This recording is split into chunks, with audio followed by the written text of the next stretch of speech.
Dave, John, Shane, Chad,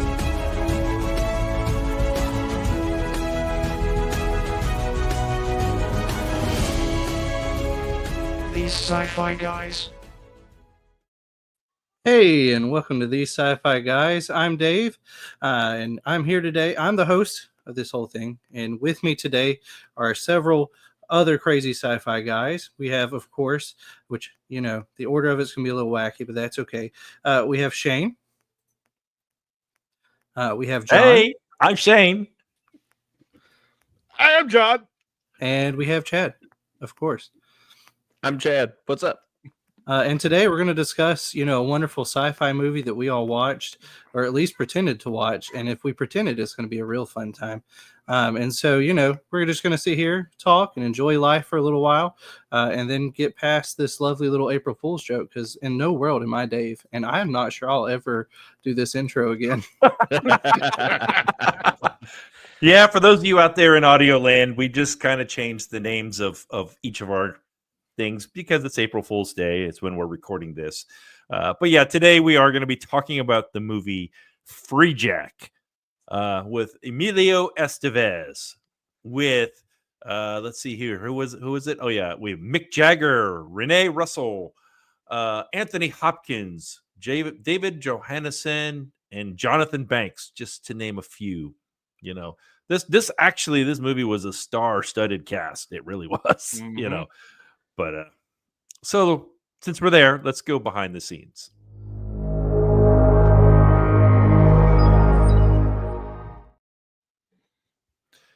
All right. I'm in the wrong. Oh, actually, wait a minute. I picked this movie, so I am in the right place. I don't have to move. No, you should put Dave okay. over there. Yeah. I'll fix that here when people are talking later. Or you guys can fix it on your own if you want as we're talking. Okay. Here's a brief synopsis of this movie. Ready? Following a freak accident that would have caused his death, a race car driver is transported into the future in order to lend his body to a dying person. Yeah. Okay. Freejack. Oops, I'm on the wrong. Yep, that's what happens. Is basically he's flying along, or he's driving along in his race car, and then crashes into the big Nissan sign. And then literally yeetus deletus, just gone. Yes. Yeah. He gets yeah. yeeted and deleted. Yep. The movie itself was based on a 1959 novel called Immortality Incorporated. It's written by Robert Sheckley, and the film did take quite a bit of creative differences, I guess you could say. They changed the story a lot. But yeah. Anyway, so according to the reports at the time of production and interviews, I got this online, with some of the members of cast and crew, the test screening for this movie was disastrous. Producer Ronald Shusett was brought in to reshoot. Ronald Shusett is the guy on the right with the hat. He was brought in to reshoot almost half the movie to add more character scenes and humor. Emilio Estevez said that the director, Jeff Murphy, that's the guy on the left, let them down by focusing way too much on the action. So I'm just going to do the top 4 actors in this thing and just kind of a little thing about each one of them. So Mick Jagger, you know, he sings with the Rolling Stones. He played the villainous Bonejacker Victor. I can't pronounce the guy's name. Vakendak. In a very subdued performance. I mean, would you guys agree? Was it subdued? Mm-hmm. You know, considering you know what Mick Jagger is like at a concert. I would say, considering his stage presence, it's definitely subdued. Yes. Yeah. All right, Emilio Estevez, better known for the Mighty Ducks. Mighty Ducks. You know, Mighty Ducks. Quack, quack, quack, quack, quack, quack, quack. You know, he said he had fun making the movie, but he acknowledged its mixed reception. Anthony Hopkins was drawn to this film high concept sci-fi premise. And actually, it's funny. Silence of the Lambs was recorded and hadn't been reduced or had been released right around the time this movie was getting ready to come out. And it was not, he did not think Silence of the Lambs was going to be as big mega hit as it was. So that's one reason why he signed for this movie. He needed money. So he's like, okay, I'll do it. And you can't touch classic. So Renee Russell also, I mean, she played Julie, Alex's former fiance, making her one of her early leading roles in the action sci-fi genre. She is here as the mother of Thor. Yeah. So this film was primarily filmed right here in Georgia, in Atlanta. Go Braves. Yeah, go Braves. That's why I put a picture of the Braves up there, because I'm not putting the Falcons. Yeah. It provided a mix of futuristic and industrial backdrops. And then, of course, many locations were dressed up to kind of make it a kind of a... Didn't y'all think it's kind of like a cyberpunk feel? Very much. Yeah. So anyway, I started this last week. I did the Rotten Tomatoes thing, and I think it's kind of interesting for each one. So Rotten Tomatoes gave it a 25%. Wow. On their tomato meter. So they did not like it at all. And most of the popcorn meter is what fans thought of the movie also. So, okay, let's go with the budget. The budget was $30 million. Dave or John, did it make money? I mean, I think I'm literally 0 for however many times we've done this. So let's see if we can keep that streak rolling. I'm going to get made money just so I can be wrong. Okay, Chad? No. I don't think it did. And Shane? Not by a long shot. All right. It grossed Thank 17 million worldwide. See, now I'm still wrong. I'm keeping my streak alive. Well, Yeah. I think they just made that just to pay the actors. They didn't. Yeah. I mean, yeah, it was bad. Bad. What was I doing? Oh, yeah, I got to come over here. Find the right thing here. Now, let's go with our questions.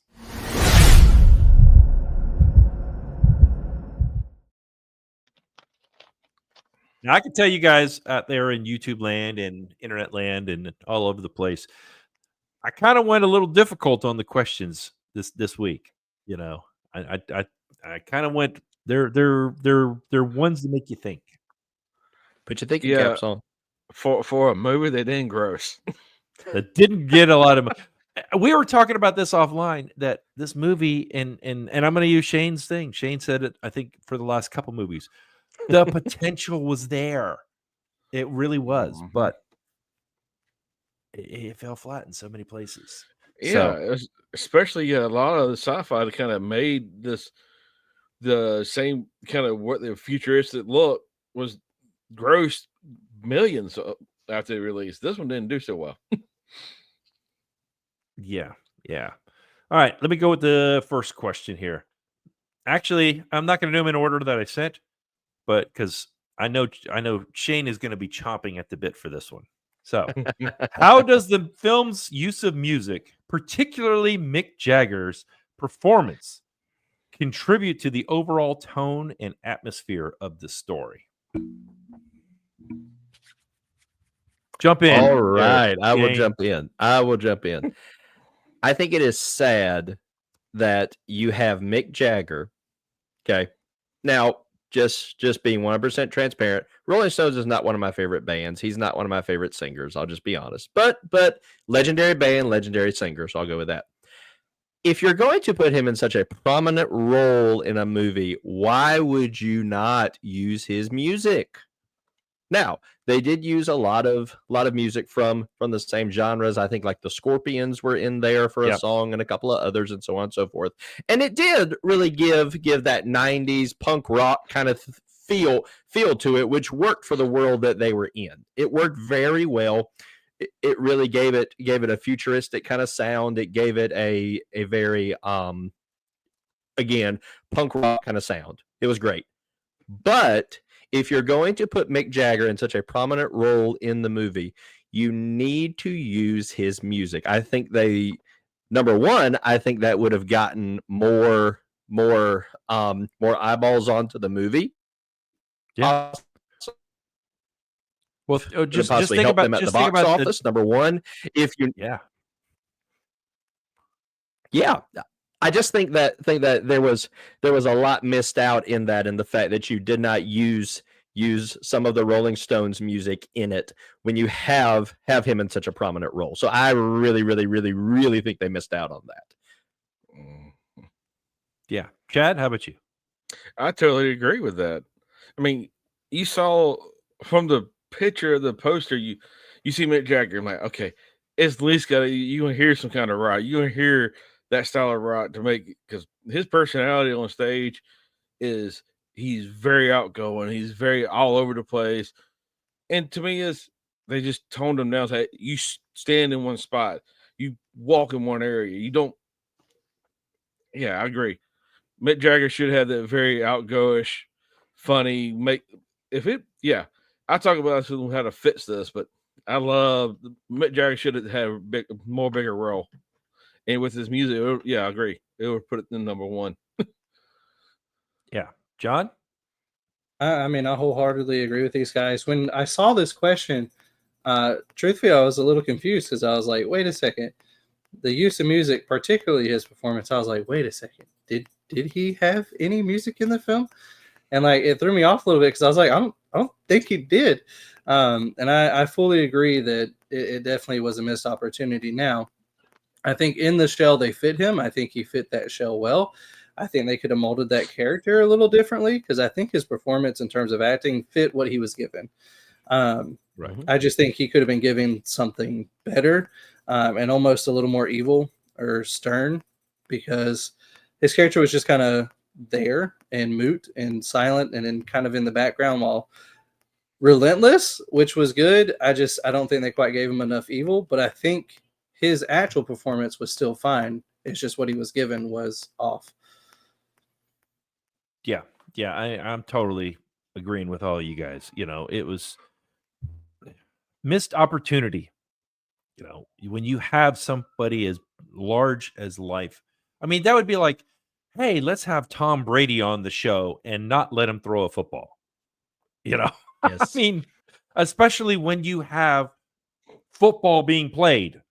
There was rock music in the background on a lot of this, on a lot of this movie. So to me, I'm like, okay, you're right, John. He fit fine for the character he was told to play, but it was polar opposite of his personality. So it felt very choppy. It felt very unnatural. So, all right. Now that I got all the names back to correct, let's go with okay.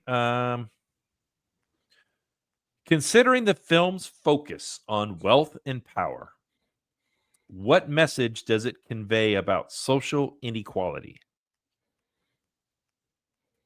I mean, I think it definitely plays on that idea of with money comes power, and with poverty comes more poverty, almost like, because you had the criminal-stricken side of town where things are going awry all the time, and it's definitely the poorer side of town. Then you have the rich side of town where like nothing's going on. And I definitely think it speaks to like the rich are going to do what they can to stay rich and keep people buying their stuff, and in some way, shape, or form, that's going to hurt someone that will end up still being poor. And then you get into a whole bunch of just weird economic questions that I don't think there's necessarily a right answer to in terms of how that wealth then gets spread back around to help people. That debate's been going on for centuries. I think it'll keep going on. I mean, there are entire cultures set on no, people are going to stay where they're at in society, and their entire culture set on, well, you can start in one spot and end in another. And there are different beliefs in how you get from point A to point B. And I think all of that is kind of here in the film, at least especially on the American side. I do think it kind of hits spot on where a lot of where we end up now is just with a lot of control from bigger businesses, handling a lot of day-to-day things that at one point, at least in history, they did not. Yeah, I totally agree on that. Like, Yeah. you're not going to sit there and have oh, I'm gonna be the rich, and oh, I can actually take my mind out of my brain and get a new body to really be immortal. Yeah, that's first. You saw it in there where even when the fiance went back down to the lower districts. They had the districts, what 3 or 4 districts? As I remember? 13. I don't Sorry, know. no, that was another movie. Well, so Well, they had at least as many as 3 or 4 that they yeah, talked about. Yeah. Yeah. yeah. Yeah. So, yeah, you saw the class system, like, it went back down to the fiddle, the fed I can't even say it now. Said it the other day.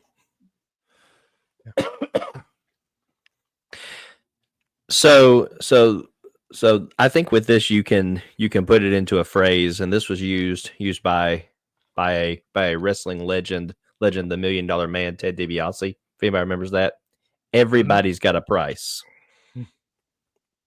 And I think that when you think about what this movie does is, if you have the money, you can do whatever you need to do. You can have anything you want, and you can have any body that you want, literally. And I think that this all kind of points back to take it to a philosophical level. This all really points back to what the Bible says: the love of money is the root of all evil. And I think that with this specifically, this is basically saying I can buy somebody's body, I can buy somebody's soul, basically. And I think that this is kind of what this roots to, is that that there's a price for everything. Yeah, I kind of look at it as here in 2025, right? Is now closer to what they portrayed the movie as with the classes than it was when I was growing up. When I was growing up, there was the high class, there was the low class, and then there was the middle class. You had so many people in the middle class. Well, now it's kind of shifted. You either have a lot of people in the high class or a lot of people in the low class, and very, very, very few in the middle anymore. And that's just kind of how I think what it's saying here about, everyone is trying to strive to be in that upper class. Used to be, if you were in lower class, you just tried to strive to get the middle class. If you were middle, then you tried to strive to be in the upper. If you were in the upper, you just wanted to stay where you're at and, make everything happy and, for yourself. And, like the movie says, money can say, I can spend it on whatever. Well, let's go on here. How about with what we just talked about? What are the potential consequences of unchecked technological advancement? You get this. Oh, let's go with Mr. IT. Come on, go ahead, Chad. I know you're ready to start this. you get this. You get, well, what's the other movie? Unchecked. Like, you get Skynet. You get everything that's not governed and not. Hey, I'm going to see how far this can go, and not. Let's set a cap to it. We don't need to take our minds out of our brain to do this. So this is what totally unchecked for no reason. I want to live forever. That's all it is. You get, there's so many sci-fi movies based off unchecked government ideas and research. Mm-hmm. I think you can simplify it in terms of you get a lot of can we and you don't get a lot of should we questions with unchecked technological advancement. And realistically, if we're talking completely unchecked worldwide, then really a lot of what comes down to good tech or evil technology is going to come down to who got to it first, if it's completely unchecked. With systems in place, you still kind of get there, but at least you have a frame to kind of fit into as opposed to just anything. So, yeah, that's where I think it heads. I agree. If something is unchecked, there is more potential for danger and misuse. And I think that that's kind of what happens here. It's just like if you have kids, you have to make sure that you are monitoring what they do. You are monitoring what's going on, because if you don't, they may have pure intentions, but there's the potential for something to go wrong. Within And seconds. I as think well. that you have to Yeah. be able to monitor things. Huh? What? Within seconds of not monitoring. Within seconds, yeah. And and it's same thing with if you're running a business or you're running a school or whatever like that. You have to make sure that you are monitoring what's going on. It doesn't mean that you have to micromanage. It doesn't mean that you have to necessarily have your hand in everything, but you've got to know what's going on, because if not, there's the potential for misuse. And I think with technology, especially, simply because technology is such a great tool and there's so many agendas out there, with it being unchecked, there is such a potential for a dangerous result. Yeah, I think all you guys hit it on the head. I'm not gonna keep beating a dead horse. Let's go on. How about well, since I think Shane said it perfectly about if you're not watching the child, they're gonna do what they're gonna do. So, what do you guys think of the ethical implications of the bone jacking process? So basically, instead of Emilio Estevez was being bone jacked, basically his body was being stolen, even though he was already dead, and then somebody else was going to put their mind into it. What do you guys think of the ethical implications of that? I think it's totally unethical. Number one, I think it's completely unethical. When you think about it, because what you're doing is you're taking somebody away, and especially with how they did it, whenever he was just about to die, and they took him away by how many years? 18 years and 18 in years. the future. Yeah. So I mean, you have snatched away that entire person's livelihood of what could have been or whatever, and you're now saying that I'm going to take this person's life so that I can live further. And it's an unethical thing when you break it down totally. Well, There's not really. I think let me ask you this then, just a follow up then, is Emilio Estevez's character was dead. He was going to die, and they were just taking the body before it died. Mm-hmm. That's what I think. Is that still the same? Still the same. Well, it's not really helping him. That's the thing. It's not really helping him. It's being But he was going to be dead anyway. Well, that's a fair point. It doesn't matter how I see what you're talking about. Yeah. It doesn't matter how you spin it. It's gray area. Like we did Back to the Future, the Doc Brown. You mess with the timeline, it's gonna mess it up. True. So say like you see this movie, he gets bone jacked, and then he's still talking. Let's fry his brain, make sure he's ready. Oh, he gets away. Now, if they just forget, I'm gonna not worry about it, you'll get another bone jacking somebody else. Now he's alive, and he's now. Oh, we did the. He'll bring stuff back, or not. He'll be there and alive. So I'm dead. So it's great. It's very unethical what they were doing, and very unethical at the end when they meet. What's the guy who was trying to go? Anthony Hopkins. Character where, hey, I don't want you body no more. I'm gonna let you be me, and I'm just gonna kill myself. Just let me fade away. That's that right there was that ethical question. He realized, I'm not gonna do it, but he was just kind of calming him down to let him come do it. So it's very unethical. John? I'll say here's where I lean a little more crazy on this one, just in terms of at least talking points. I knew we were going to have one. So. Yeah. To me, on Mr. Main Character Freejack's side, him getting bone jacked, completely ethical from that standpoint, because he's dead. Like, his body means nothing at that point. To me, same ethical questions as donating a body to science. Same concept to me. It's going, it's being used for something, completely fine. Now, if we flip to the side to the people that did the jacking, I think completely unethical. Because what they are doing with it, not okay at all. Now, we want to talk about the time travel thing. I know we're going to get to that in a second, but in terms of just them taking unethical, but to me, from everything else in his timeline, it's exactly the same.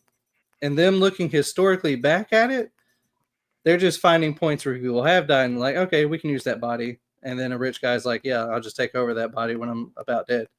Like that just use of somebody who's already dead, I think is honest. Like it's a completely ethical choice on that front.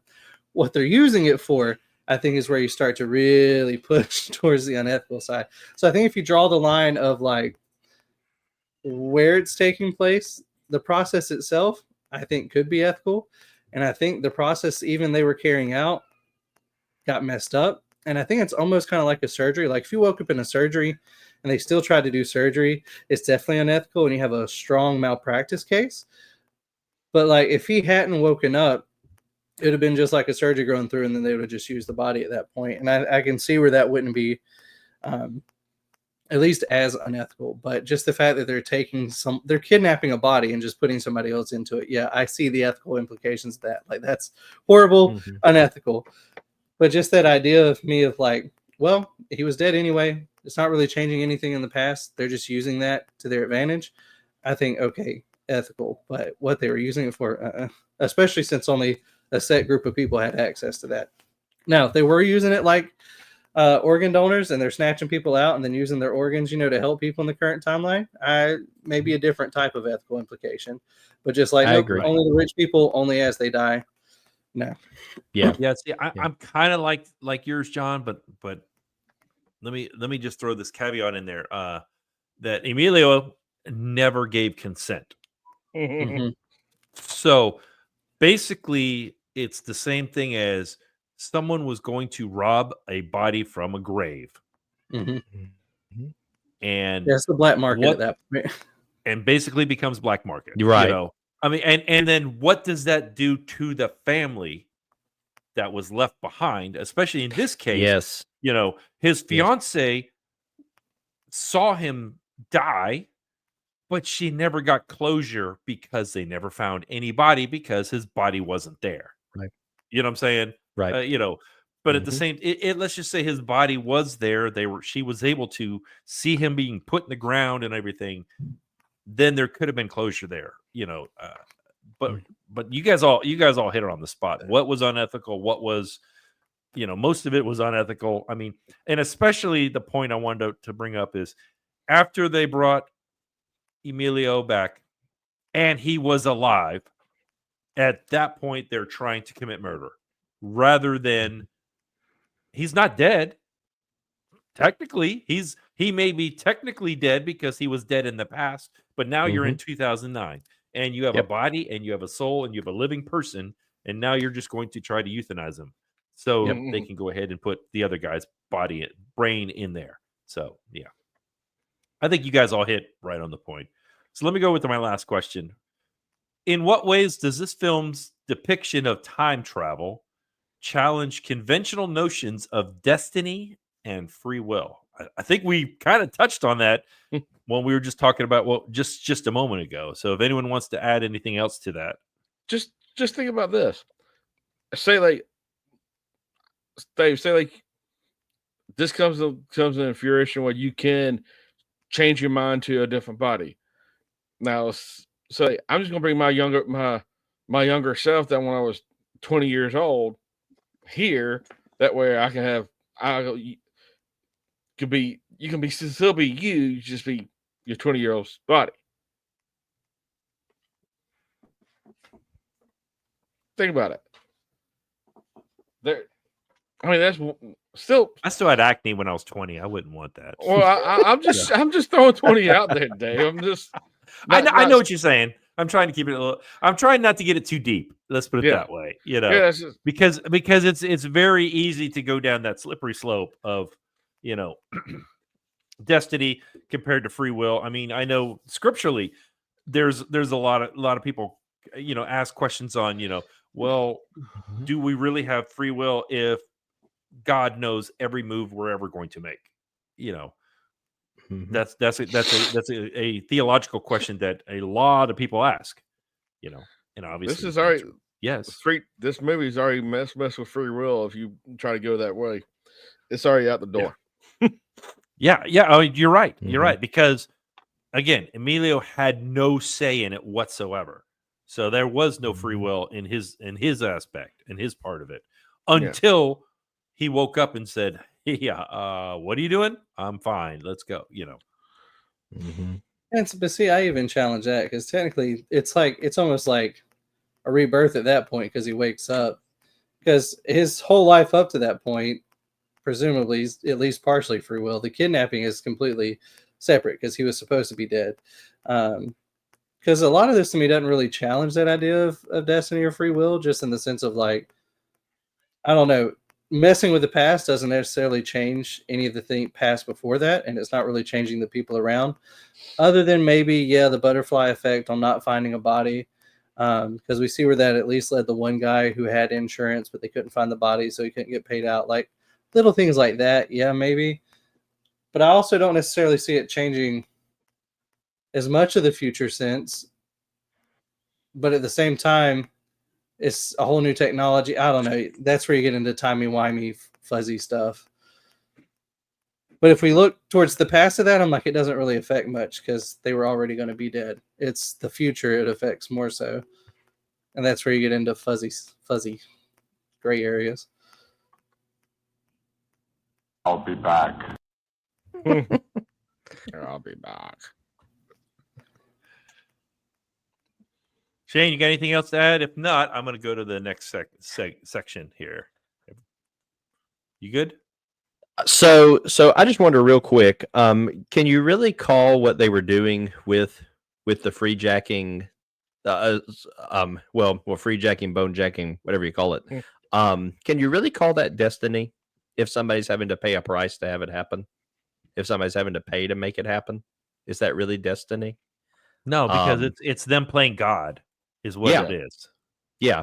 So I think the whole notion of free will is not even in play when you think about that, because it's somebody else that is making that happen. They are paying something to make that happen. Now, I will say that whenever the main character did not go through with all of the things and he kind of went out on his own, then yes, that absolutely is free will. But I think that the destiny thing kind of goes out the window when you're talking about hey, I'm going to pay whatever amount so I can hijack this person's future, basically.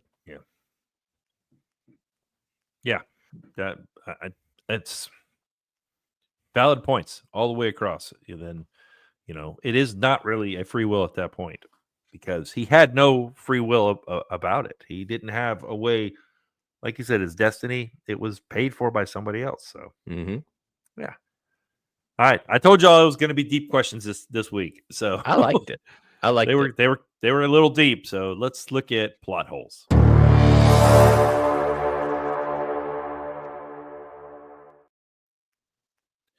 Well, this part we are going to look at the movie itself and just see is there anything that we call a plot hole? Basically, he's already raising his hand. So, John, go right ahead. So speaking of the insurance thing that I spoke of earlier, that man should have still been paid out. There have been plenty of people that have gone missing and not found that families still get insurance payments on. Either the man had crooked insurance or something, because he definitely should have still gotten paid out on that. Especially also, with every angle. Hold on, did I already delete? I already closed it out. You keep talking.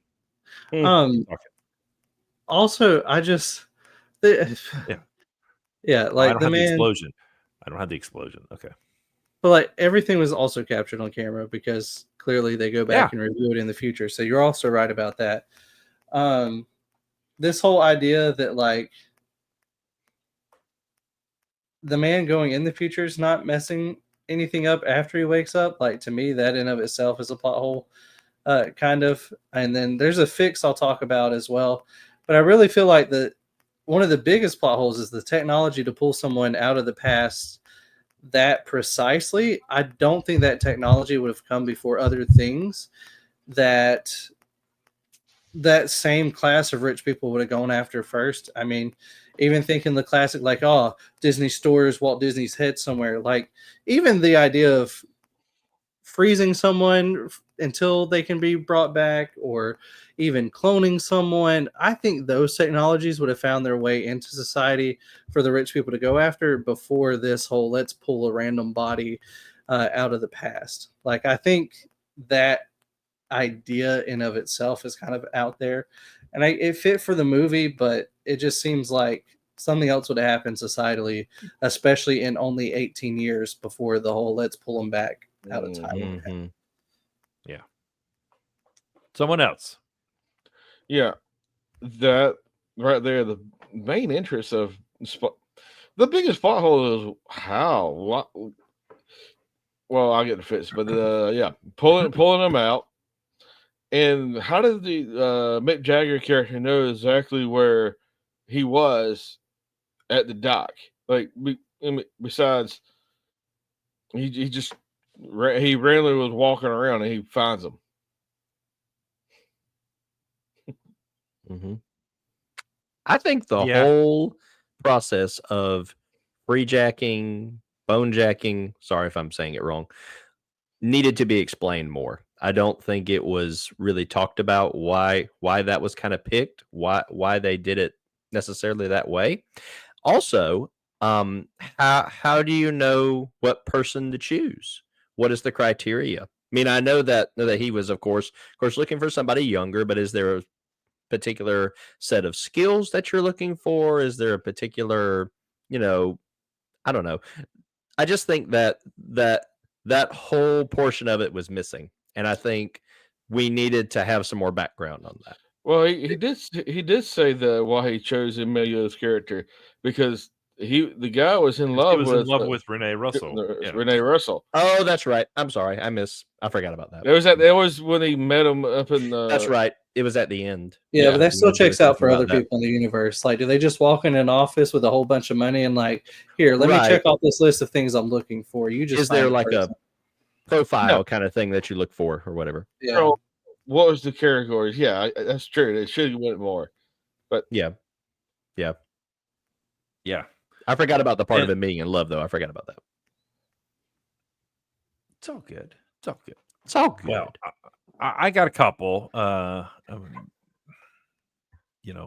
of the biggest ones, of course, is, well, I mean, every time anything happened, Mick Jagger would be like, oh, I hope he doesn't drink the water. Oh, I hope he doesn't do this, or I hope he doesn't do that, Mhm.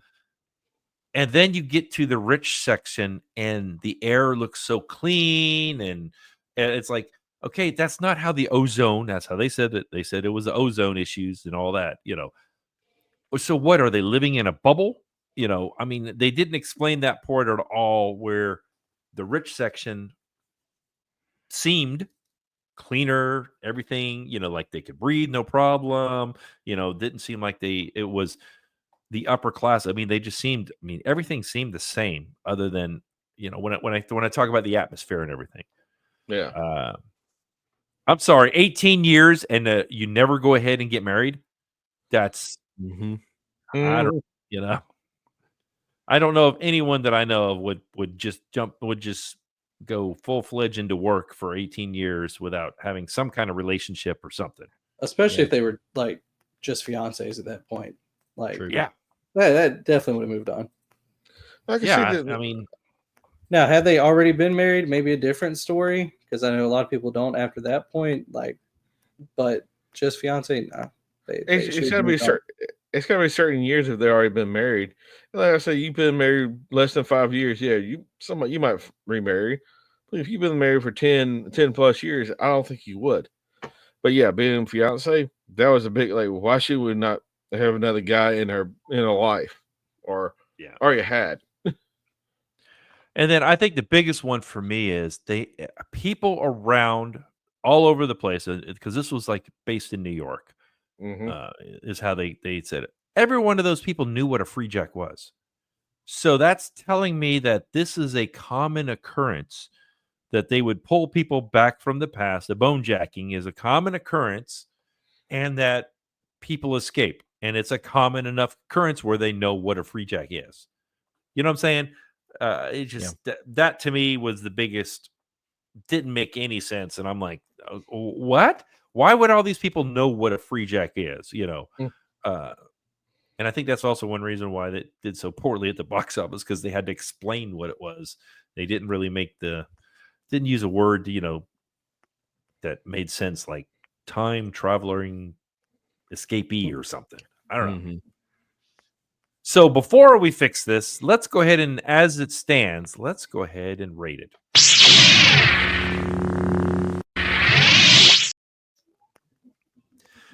Okay, in this part, we're going to rate this on a scale of 0 through 5 lightsabers. I picked this movie, so I will start out. Let me pull up my spreadsheet here. And, I see some of the other people already put something in there. And I'm still debating on mine. Actually, I think I'm going to change it a little bit. All right.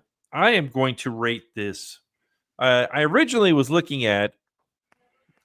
Why isn't my keyboard working? I was originally looking at. I was like, okay, what did I do on some of these other ones? All right, so I did the last Starfighter was 2.5. I'm not going to go Doom route. It wasn't that bad. Oh, you You know, really? Contact was 2.5.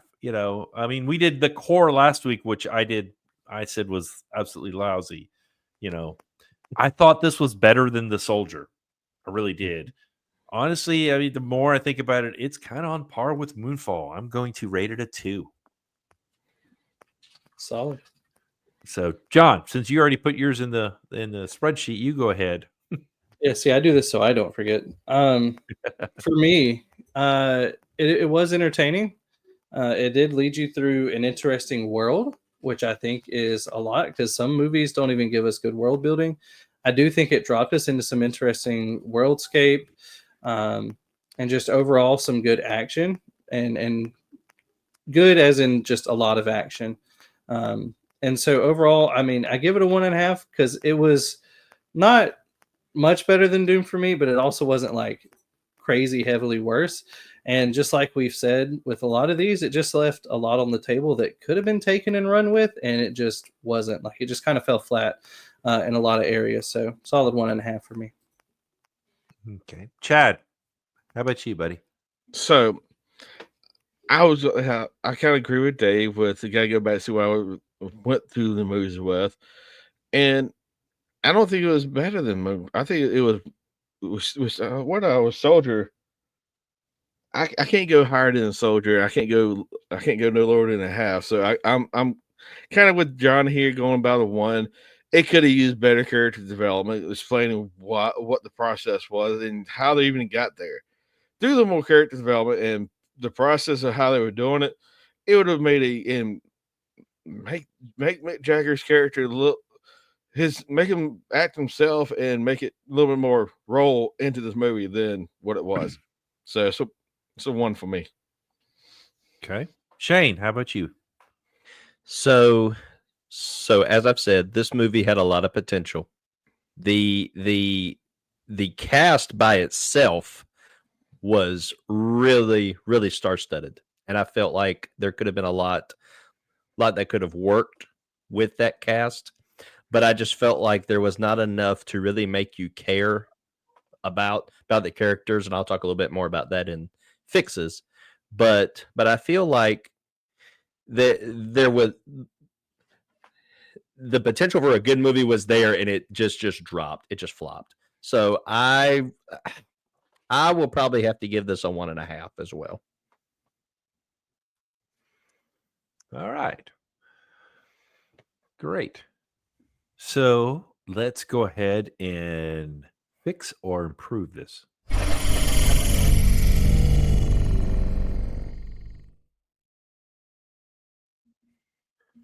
All right, so you guys, or all of us, are going to be the director for the day, and we are going to either fix or improve this movie.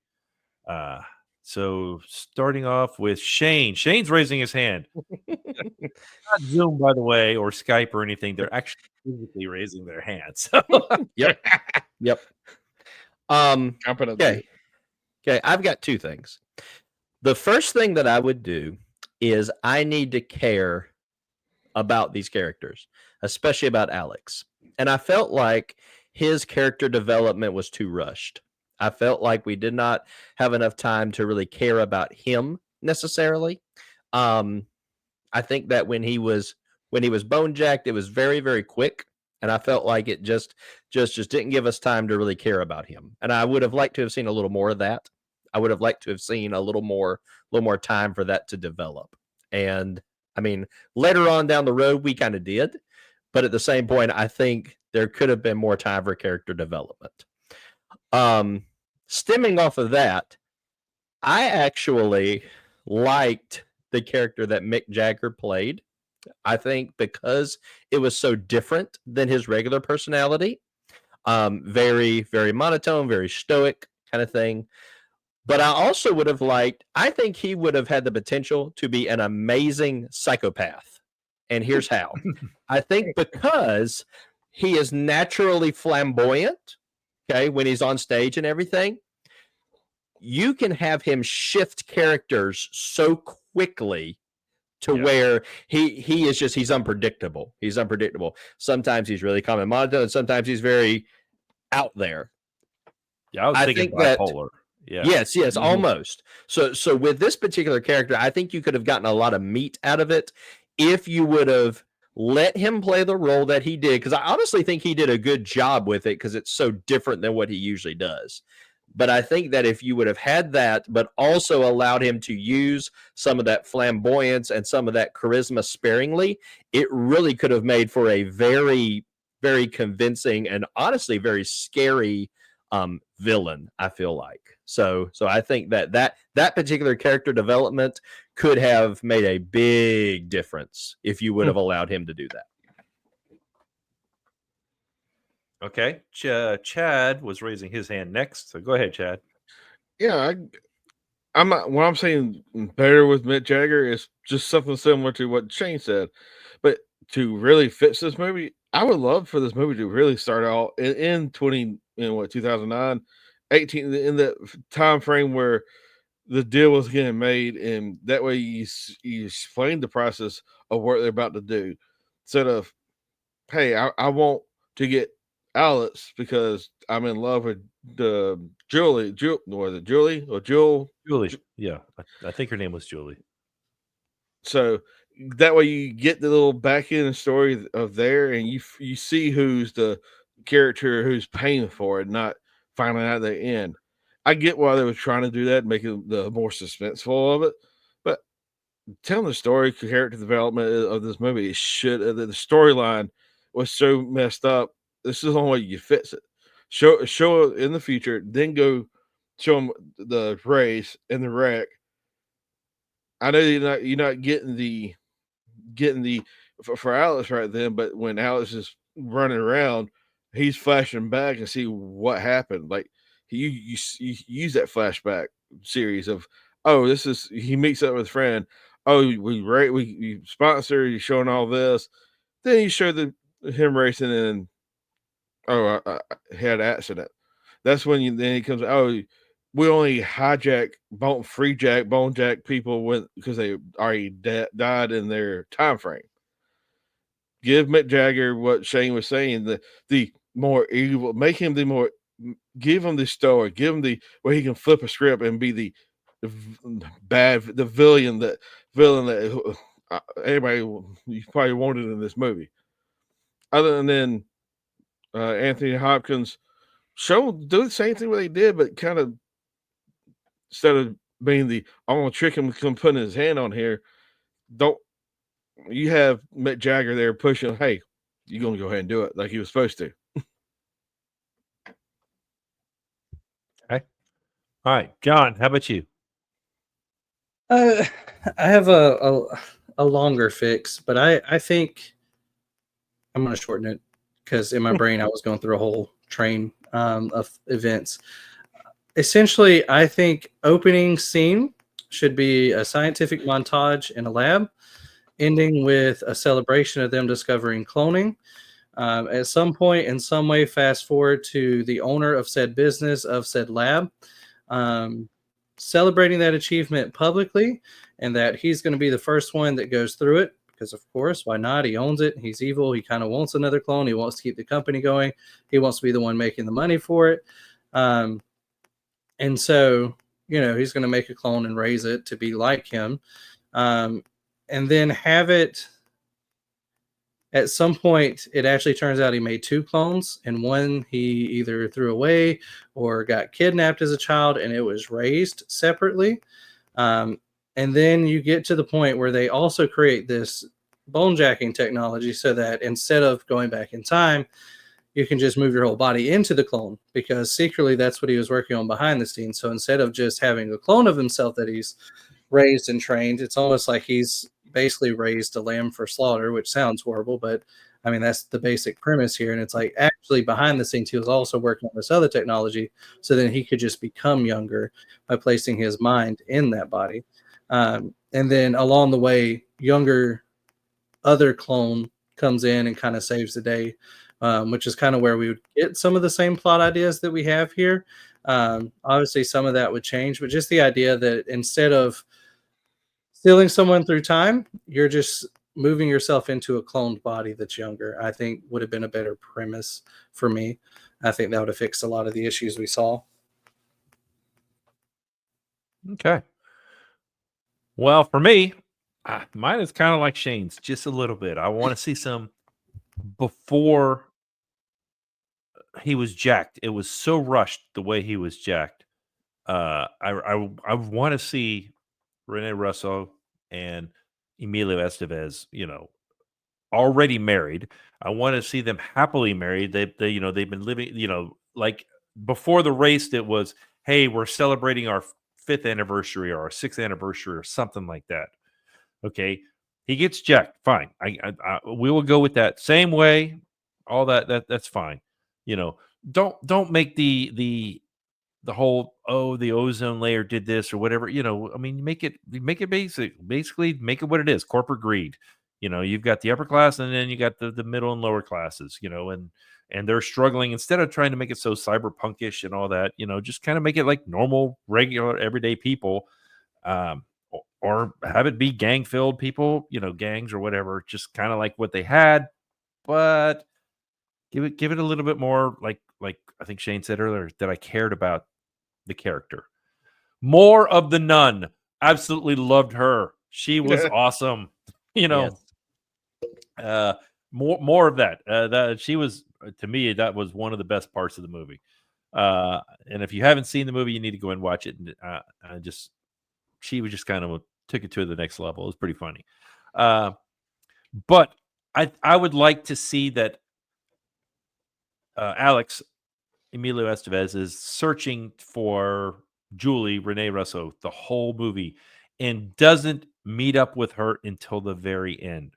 And at the very end, he realizes she's 20 years older than him and has already remarried and everything.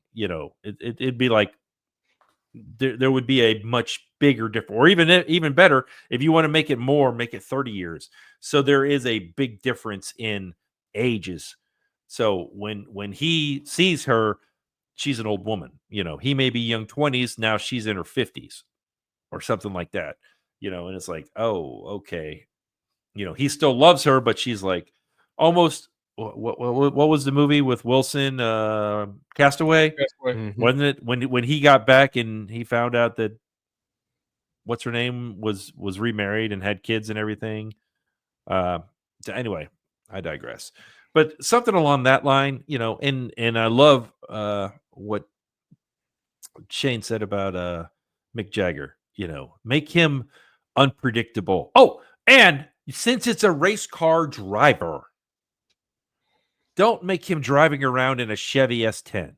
Yes. All right.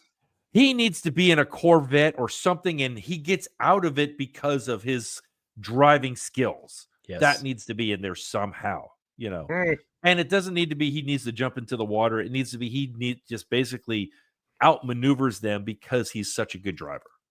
Mhm. Because he was the best of the best. Mhm. Of course, I always ask the question, if he's the best of the best, why isn't he on the pole position and why wasn't he ahead of everybody else? Was he lapping them and then they got in his way? That's the only thing I can think of is why he would hit his tire with another tire and then his car go flying. So with that, Direct to Enterprise. please contact us.